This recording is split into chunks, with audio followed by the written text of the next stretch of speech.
Thanks first to Ken and his program for the invitation, to Ashish for the very kind introduction, to the panelists in particular for taking the time to think about these issues and come along and respond and challenge what I'm going to say today. So, and you, of course, for coming along. So let's get straight into it. Okay, well. Good stuff.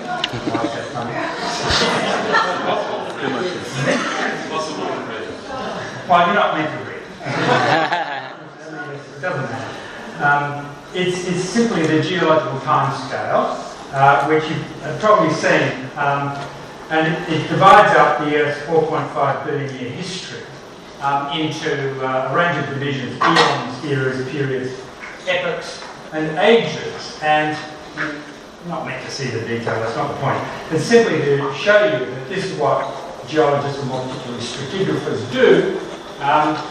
They go back 4.5 billion years to the start of the Earth, when the cosmic dust coagulated and formed this new planet called Earth. And then the geologists have divided its subsequent history, deep history, into these divisions. And it'll be familiar, if you haven't actually seen one of these charts before, it'll be familiar to you a little bit at least in terms like the Jurassic and the Cretaceous and the Pleistocene and so on. So the point is, of the Anthropocene, is that so profound has been the influence of humans on the Earth that geoscientists have recently proposed that the planet has entered a new geological epoch, the Anthropocene, the age of humans, which is defined by the fact in the kind of canonical statement that I frequently use from Will Steffen et al. I believe many of you would have seen Hugh Steffen's lecture in this series not long ago.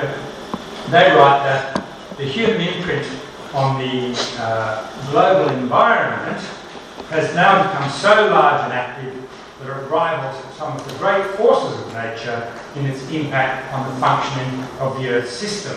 I just stress those words: the functioning of the Earth system, not the environment, not nature, not the ecosystem, but the functioning of the Earth system. So the Anthropocene is a term that was invented, coined, not as just another term to describe the extent of human impact across the landscape or in ecosystems or on the environment. It was invented to capture the very recent, I stress, very recent change in the nature of human impact, and that is a change to activity on a scale sufficient to shift the geological evolution of the planet, something which until several years ago was barely conceivable. There's an interesting kind of story to the coining of the term. It occurred in the year 2000 in a workshop of earth scientists in Mexico, where among the participants was Paul Crutzen, the famous atmospheric chemist, Dutch atmospheric chemist who won the Nobel Prize for his work in the chemistry of the ozone layer. And the earth system scientists gathered at this small workshop. We're talking about a Holocene, that is the existing or previous epoch, right at the very top here, the Holocene. I'll come back to that. And they were talking about it, and Crutzen said, stop. It's not the Holocene anymore. It's the Anthropocene. And it took off. And for the next several years, it sort of swirled around the Earth system science. And a lot of their thinking and work constellated around this new concept. And then in the kind of late 2000s, it spread into the social sciences and the humanities and really took off. Now, the advent of the Anthropocene marks the end of the Holocene. And the Holocene in the geological record was an extremely unusual period, one of remarkable climatic stability and clemency. So the Holocene shows 500,000, the previous 500,000 years of Earth's history. Human beings came along around 200,000 years ago, although recently read something suggests it might get over here.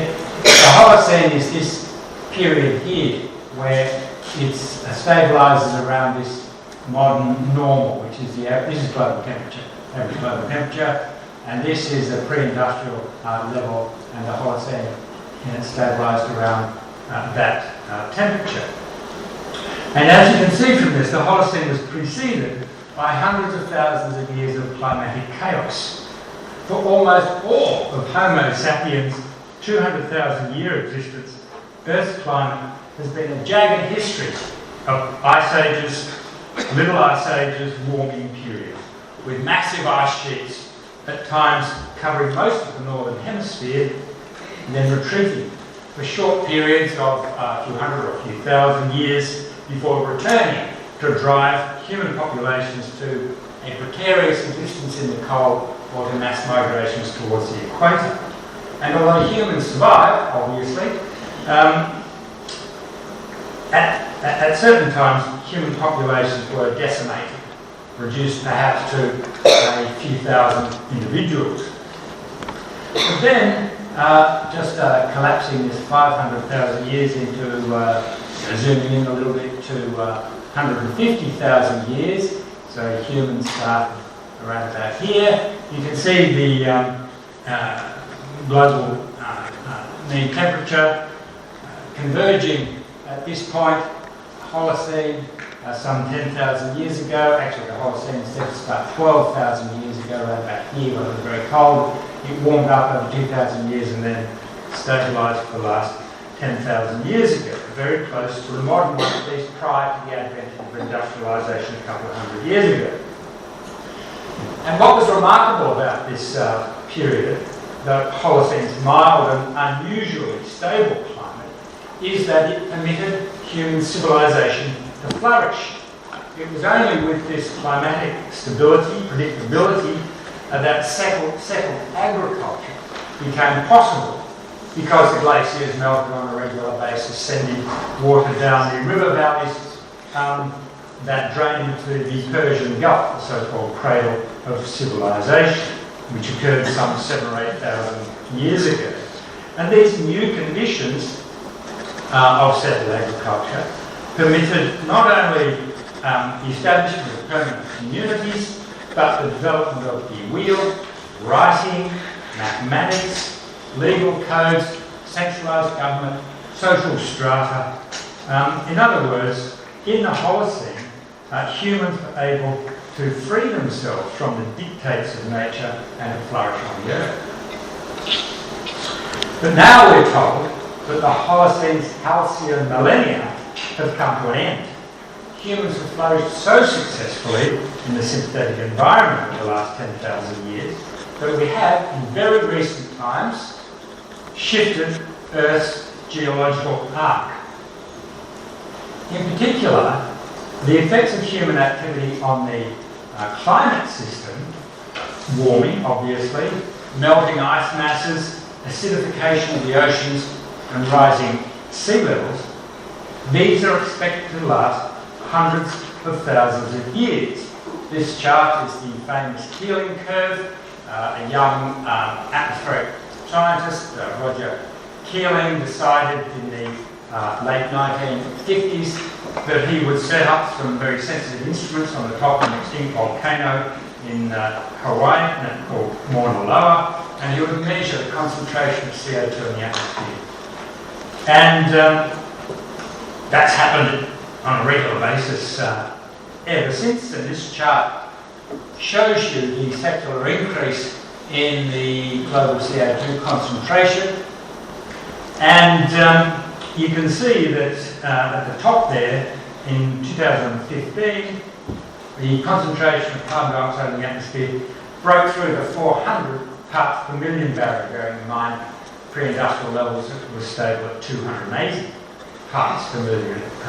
So with all of the burning of fossil fuels since the beginning of the industrial revolutions, and particularly, as we'll see, since the end of the Second World War, it broke through the 400 parts per million barrier, a barrier that had not been breached on Earth for 23 million years. So once again, we're being told, the forces of nature, which now are in fact a hybrid of natural forces under human influence, these forces of nature will probably begin to drive wild swings in the climate. Now, human disturbance of the climate system is now detectable from the beginning of large-scale coal burning at the end of the 18th century, which is that we led Paul Crutzen initially was proposed that the Anthropocene began at the end of the 18th century. We can see that the rise, this is global temperature increase, anomalies, that is variations around the mean. I think the mean is 1960 to 90 is the period at which the mean was set.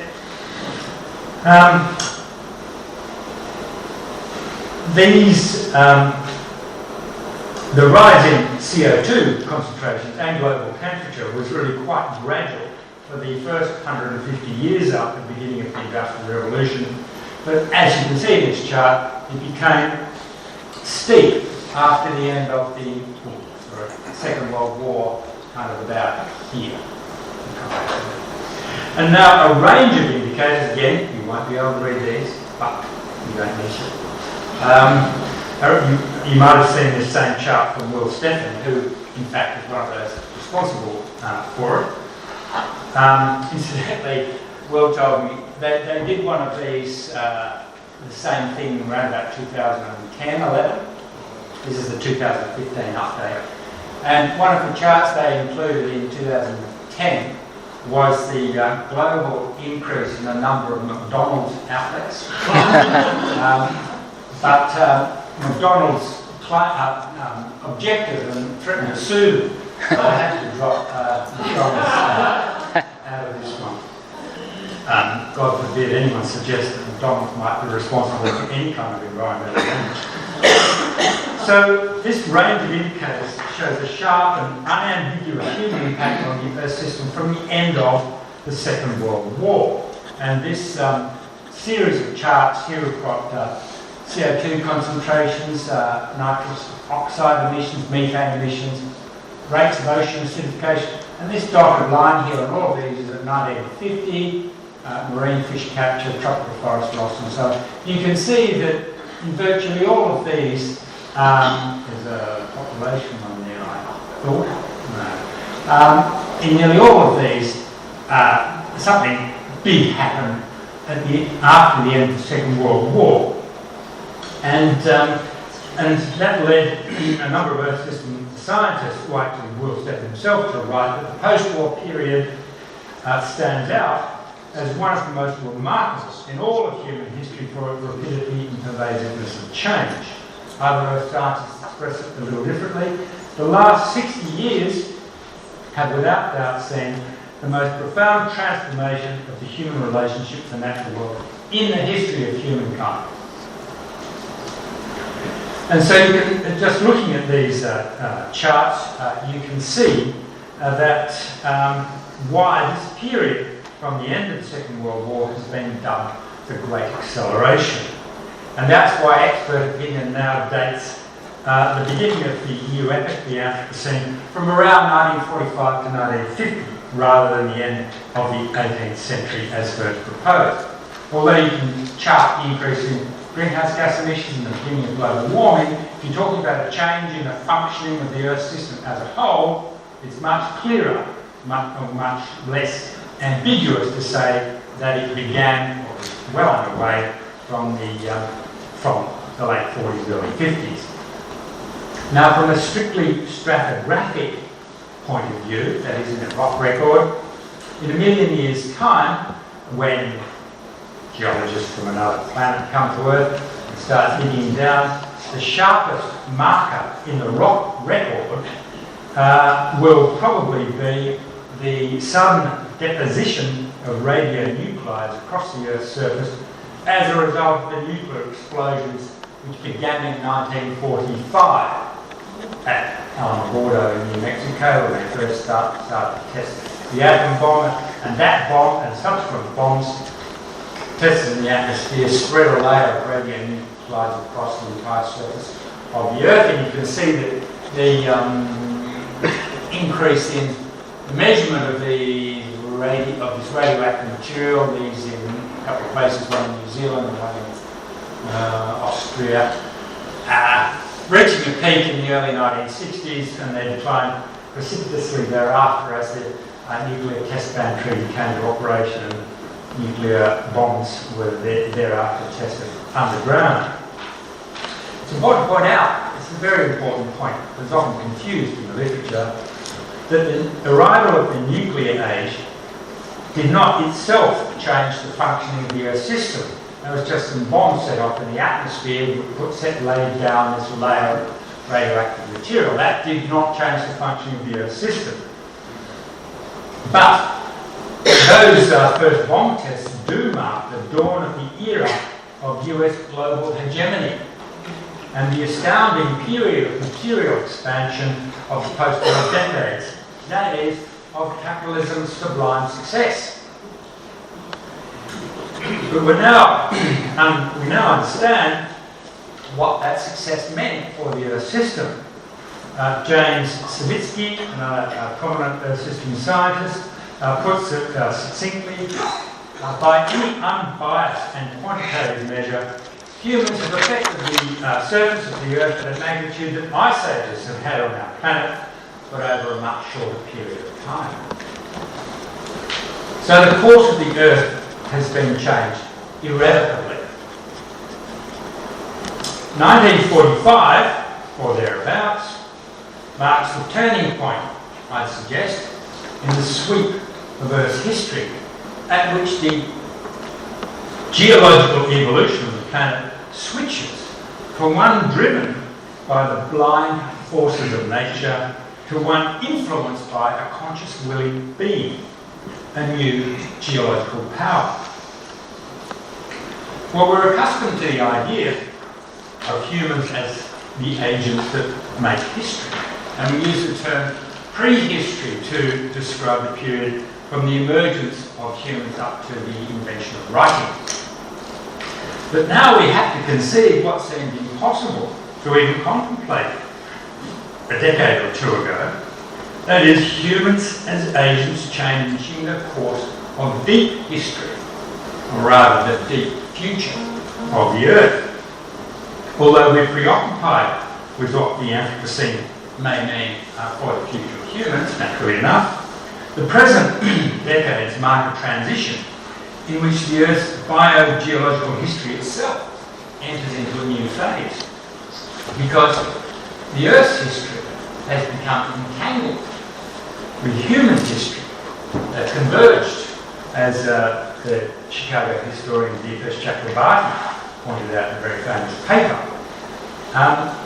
But each one of the implications pointed out in a paper by Jan Zalasiewicz, geologist who chairs the Anthropocene Working Group. He and others wrote in a very striking phrase, thinking about human history and Earth history.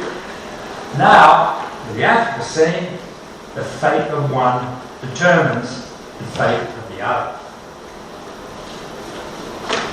Now, we have to recognise two essential claims of Earth system science. And Earth system science, as Jacques Greinveld argued in a paper in the Anthropocene Review some 3 years ago, Earth system science is a very new discipline. Approach is probably a better word, very new, but emerged only, began in the 1980s, only emerged as such in the 1990s. And it was probably only because of the emergence of Earth system science that the concept of the Anthropocene became possible. So there are two essential claims of Earth system science, and they have to be separated because failure to do so has led to endless confusion in the literature, including in some scientific literature. On the one hand, the science tells us that humans have become so powerful that we rival the great forces of nature. On the other hand, the forces of nature have been roused from their Holocene slumber, becoming more dangerous and more uncontrollable. Humans have never been more potent, have never exercised more influence over the earth, yet we are now more vulnerable to the power of nature in a way we haven't known for at least 10,000 years, when the last great ice sheets retreated. So the climate system is, as the climate scientists put it, becoming more energetic. There's more energy in the climate system, which gives rise to this kind of phenomenon, bringing more storms and wildfires and droughts and heat waves. So while technology allows us to divert rivers and to harness the power of the atom, as Lovelock might put it, Gaia has been enraged and sends up Hurricane Sandy, before which our powers appear puny. So taken together, there's more power at work on Earth. The power struggle between humankind and the Earth is underway, but at a higher level than ever before. Only when we accept both of these facts, which emerges from the science, and that is humans are more powerful, nature is more powerful, can we properly grasp the new situation that humans confront. So let me now, having talked about the science, talk about 5 implications of this new understanding to emerge from Earth system science. 5 if I have time. And these are implications particularly for reflection by social scientists and people in the humanities thinking about this issue. So, firstly, I call this the return of anthropocentrism. The two essential claims of Earth system science, the extraordinary power of humans to disrupt the function of the Earth system, and the uncontrollable powers of nature unleashed in the Anthropocene, give rise to what I call the new anthropocentrism. When I say what I call, that is in the book Defiant Earth. And I say a new anthropocentrism because humankind has, I argue, become a unified entity, that is an anthropos, for the first time only in the second half of the 20th century. And as such, humankind has become the central agent on Earth. The new anthropocentrism diverges from the previous form, which might better be called anthropo-supremacism, the phenomenon that brought us the ecological crisis. But this new kind also runs counter to virtually every philosophical understanding of modern environmentalism and indeed post-humanism. And realising that was, for me, since I come from that kind of understanding, was kind of a great breakthrough. We need to understand that instead of old ideas of nature and the environment, we are now situated not in nature, not in the environment, not in ecosystems, we are situated in the Earth system. That is, the planet, taken as a whole, in a constant state of flux, driven by interconnected forces and cycles from its core out through the atmosphere to the moon, powered by energy from the sun. Human activity participates in and modifies the myriad of processes that constitute the Earth system. These are not processes that happen on the Earth system. The Earth system, the Earth, is made up of processes in a constant state of flux. It's Whiteheadian for those who are interested in that. So powerful are our interventions that we've destabilised the functioning of the system itself, taking the Earth into a new geological epoch, or possibly even an era, the Anthropozoic, according to some scientists. And an era is an extremely long period of time. Some of the disruptions we've caused to Earth system processes are now unstoppable and will persist for millennia, probably hundreds of thousands of years. We've disturbed the Earth from its peaceful Holocene slumber, and it's too late to go back to those conditions. There is no winding back of the geological clock. So these facts place human beings inescapably at the centre of the future of the Earth's geological evolution. They mean that we're now more potent than ever, even if we now understand that power not as the autonomous capacity of free beings, the modernist conception of human freedom, but as a force always embedded in natural networks and processes.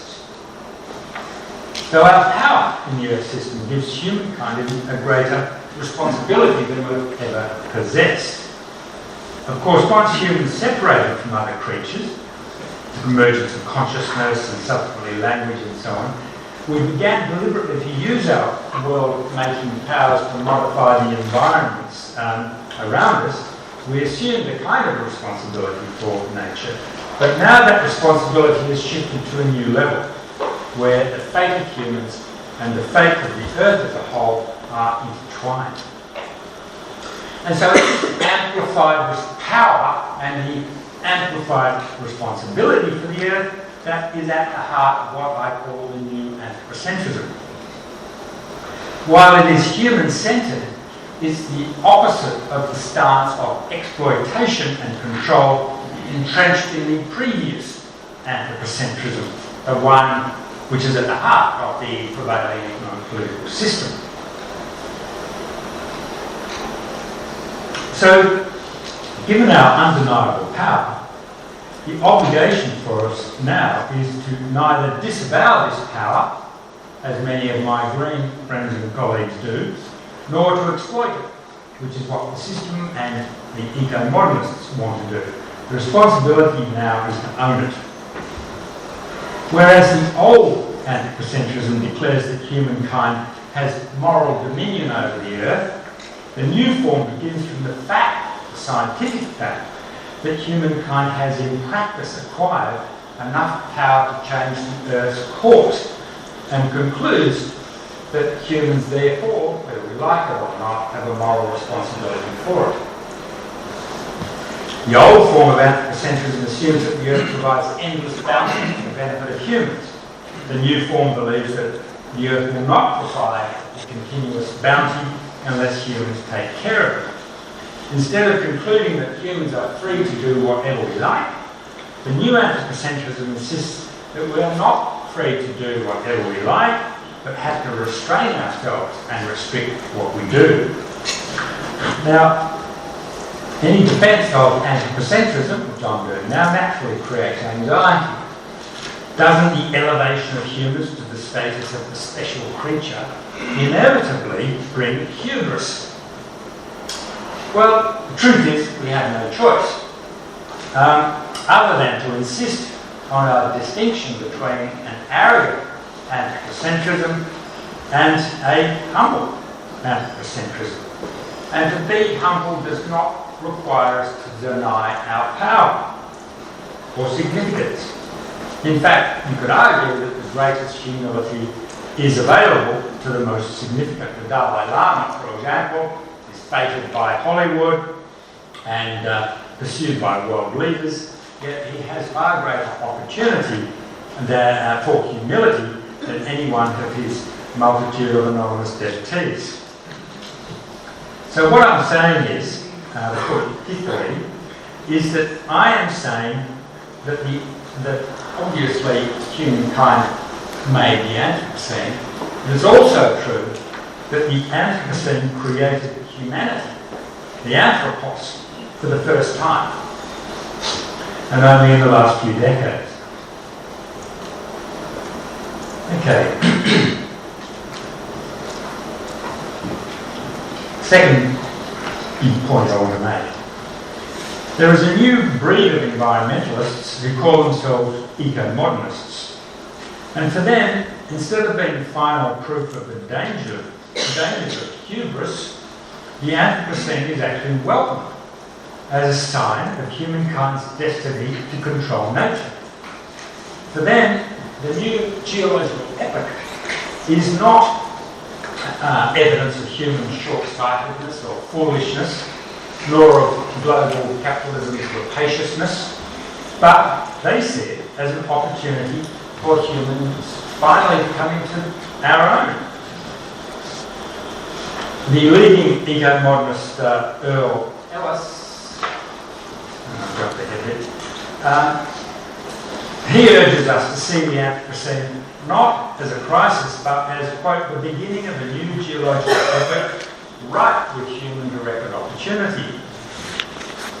And he speaks of, we put together two words that many of us thought would never possibly be put together, the good Anthropocene. Humanity's transition to a higher level of planetary significance is, quote, an amazing opportunity, and we will be proud of the planet we create in the Anthropocene. And this vision has been condensed into an eco-modernist manifesto put out by the kind of institutional heart of eco-modernism, which is the Breakthrough Institute in San Francisco. And the 18 signatories of the eco-modernist manifesto actually transcend the modest aim of a good Anthropocene and anticipate that we will create a great Anthropocene where all of the billions of human beings on Earth will live a life of freedom and plenty. Now, needless to say, the kind of new anthropocentrism which I put forward, based on the scientific fact that we are at the centre of the future of the Earth, if not totally in control of it, or even largely in control of it, this conception is radically different to eco-modernism's celebration of human supremacy.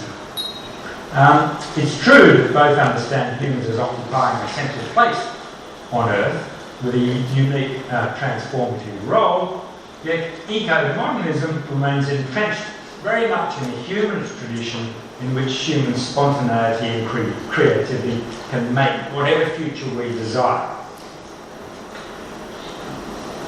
Whereas the eco-moderns, who see what they call a humanised Earth as inevitable and desirable, for the new anthropocentrism, a humanised Earth, understood as an Earth system disturbed by human activity, is neither inevitable nor desirable. In fact, a humanised Earth, the one we now live on, is what we always had to fear, the product of the misuse of our creative powers.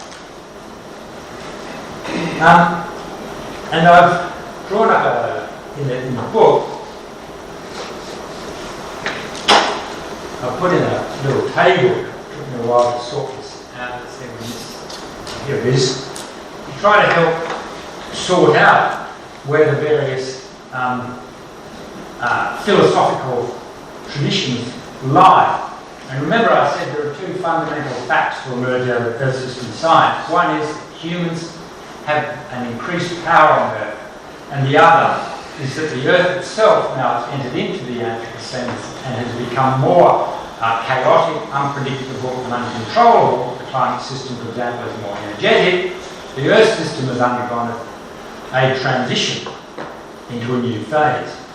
And I argue that it's only when you recognise both of these that you get to what I call the new anthropocentrism.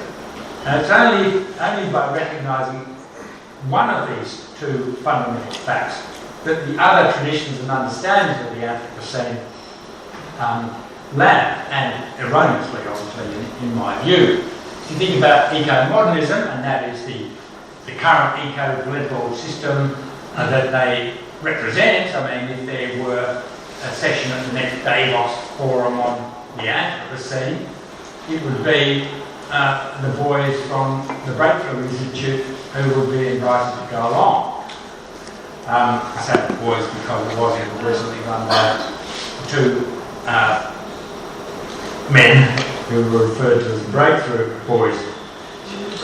So you can see that they acknowledge, recognise, celebrate that humans have more power than ever, but they don't recognise that we're up against a new enraged Gaia, an Earth which has more power and it has become more uncontrollable.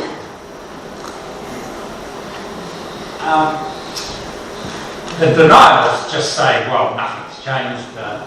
Humans have no more power than we've ever had. Maybe it's increasing a bit. Some even say we've got less power. How dare those climate scientists say we can change the climate of the Earth? That's a ridiculous attribution of influence to humans. Some even say it's God who determines the climate system of the Earth. How can humans possibly be so powerful? So they, and of course they don't recognise that anything on Earth has changed. The Anthropocene is a kind of foreign, they reject science, so of course they reject lessons in science. The more interesting one, which I talk about at length in the book, are my confrères, let's say, potentially not a bad word since they're mostly French, are they post-humanists and ontological pluralists. And these I won't say too much about these because perhaps not everyone is familiar or interested. But this is the post-humanists and ontological pluralists really represent the dominant progressive philosophical understanding in the social sciences and the humanities today. And within that category, the fundamental point of both of those groupings are fairly similar in orientation, is an attack on the basic category or move of modernist philosophy from Kant onwards of the subject-object dualism. This is the kind of great enemy. It's only with subject-object dualism that anthropocentrism becomes possible. And they argue that this is at the centre, the foundation of our ecologically destructive ways, the way in which we set ourselves up as the separate subject, alienated and distinct from nature, the object, and therefore believe that we can lord it over the object, the natural world. And so it's a critique of this fundamental dualism that drives contemporary social science and humanities. And within the post-humanist category, which aims essentially to distribute agency, the agency which we human beings believe belongs solely to ourselves, to distribute that agency throughout the natural world, to cut humans down to size thereby. And the names particularly associated with this kind of argument are Donna Haraway, there's a feminist element to this, Tim Morton and his hyper-objects, Anna Singh and her mushrooms at the end of the earth. But also there's a Laturia stream to all of this, Bruno Latour's actants who are kind of active agents beyond human beings in the world outside of us, emphasising networks and human beings, tight enmeshment in these networks, assemblages he's more recently called them, which limits our power and elevates the power, the agency of other entities.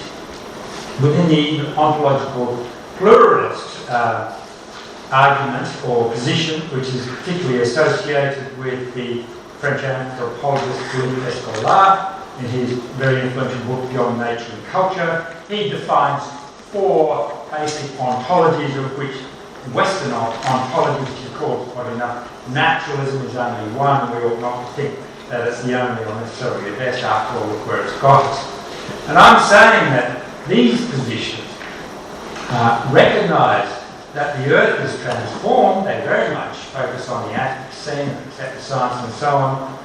But instead of recognising the astonishing power that humans have, they play down and try to diminish and deflate human power by tying us into networks in the natural world in a way that robs us of our influence. At the very same time, as the Earth system scientists are saying, actually, humans, as a matter of scientific fact, have an enormously enhanced power beyond what we ever thought we could have, so much so that we're now influencing the geological evolution of the Earth. Let me move on to the next substantive point. And this is, I call this one the end of nature. And this is a direct challenge to environmentalism and environmentalist understandings of nature and the natural world, which I think comes about when you grasp the true significance of the arrival of the Anthropocene. Now, the modern idea of the environment in the dominant politico-economic system sees it as a set of resources, dead resources, available for endless exploitation by human beings. And that is now exposed as a Holocene conception. However, the alternative ecological conception to that of the conventional economic political system, that too is shown to be a Holocene conception. In other words, the dominant ecological alternative is the idea of a passive nature that is violated by human beings. Both of these are being replaced by the conception of an inscrutable and unpredictable entity with a long history of capricious change and volatile mood swings, if you like. Now there's that, and then when we recognise the Holocene as this very unusual stage of period in which modern civilization emerged, and out of which we have now shifted, so that if you saw Will Steffen's lectures, he would have shown you a kind of compressed version of this, and he would have shown these global mean temperatures shooting up here. I mean, almost certainly 3 degrees, the worst of all, possibly 6 degrees or 8, and it's not down to sort of get up here and stay there. It's going to go. I've actually asked climate scientists and earth system scientists, wouldn't you expect to start seeing over here something more like this? So they said, maybe we don't know. So the Earth system is not the nature that environmentalists and romantic poets and ecosystem scientists had previously imagined. And in order to try and communicate the nature of this new beast, or this woken beast, if you like, Earth system scientists have reached for rough metaphors to try and capture it, because there aren't scientific terms for it. This one up here. Yeah, here we go. They've reached for rough metaphors like these: the wakened giant, the ornery beast, Gaia, Gaia fighting back and seeking revenge. You might have seen newspaper headlines in Australia in the last few years talking about angry summers, and you might have seen reference to the Arctic death spirals. And this new conception of the Earth is inconsistent with the understanding of nature victimised and taken over by humans. The understanding captured in certain phrases like from the 1990s and 2000s from environmental writers, including eco-modernists who use phrases like the end of nature, there's nothing but us, the Earth's cry for rescue, the talk of the humanised Earth. Linus is the kind of nature we wish to have. Actually, Linus says it's our choice what happens here. Nature no longer exists apart from humans, and so on. And whether the mood is one of environmentalist lament or eco-modernist triumph, in all of these expressions, nature is our victim or our servant.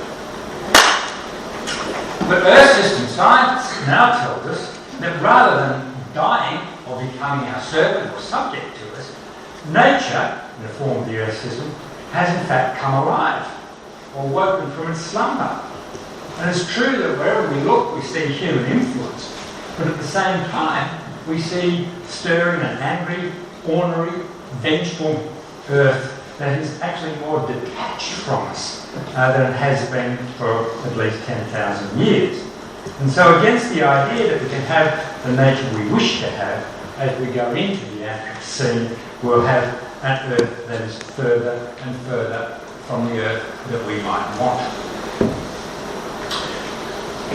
And this is because the Anthropocene is not a continuation of the Holocene, that is a continuation of conceptions of human impact on the environment, on nature, but it's a rupture. It's a change, it's a radical change in the nature of the earth on which we are now operating, and therefore a change in the way we have to understand human being.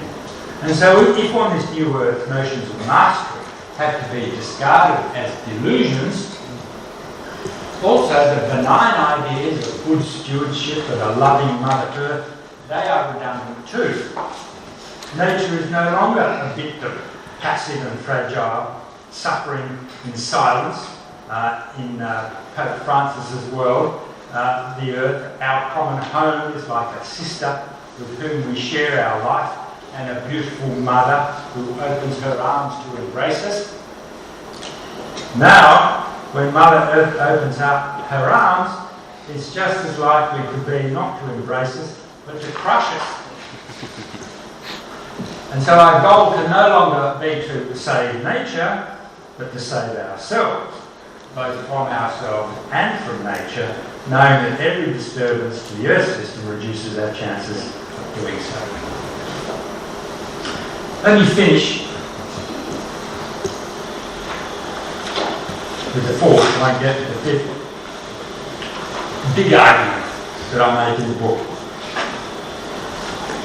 Now, this is called grand narratives are dead until now.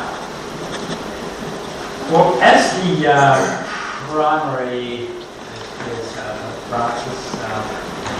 as the primary target of postmodern criticism, grand narratives or meta-narratives that order and explain human experience, these are out of fashion and indeed regarded as oppressive forms of Western colonial thinking.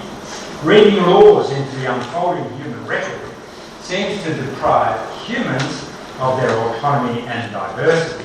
And the grand narrative of the past, from liberal capitalism, Marxism and modernisation theory, these buried worlds of difference beneath a Eurocentric ideology. The view today is that humans make their own future in 1,000 diverse, if culturally conditioned ways. And there is no overarching story or direction in our collective existence on Earth.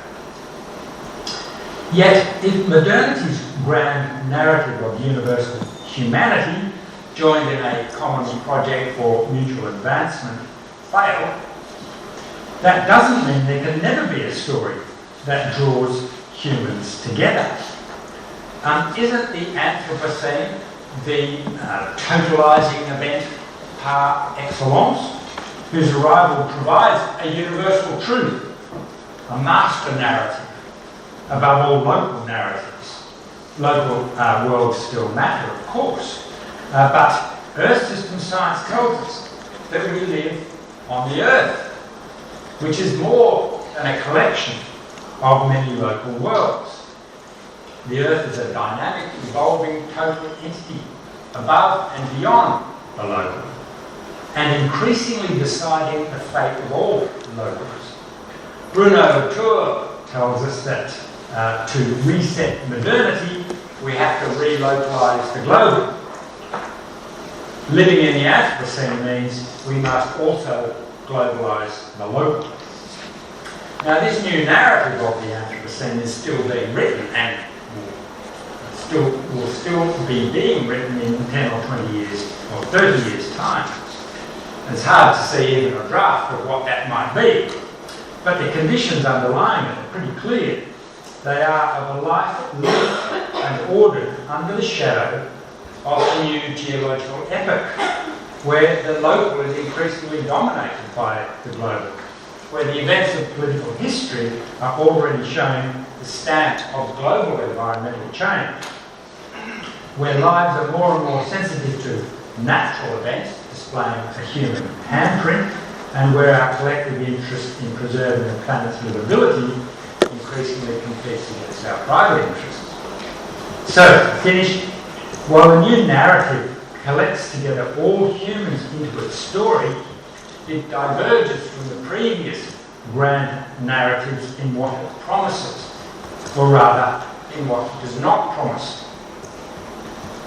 It doesn't promise universal freedom and the fulfilment of human potential, but the reverse. There's no promise of a happy ending in the Anthropocene narrative. It's not the story we want to believe in, it's one we're compelled to accept.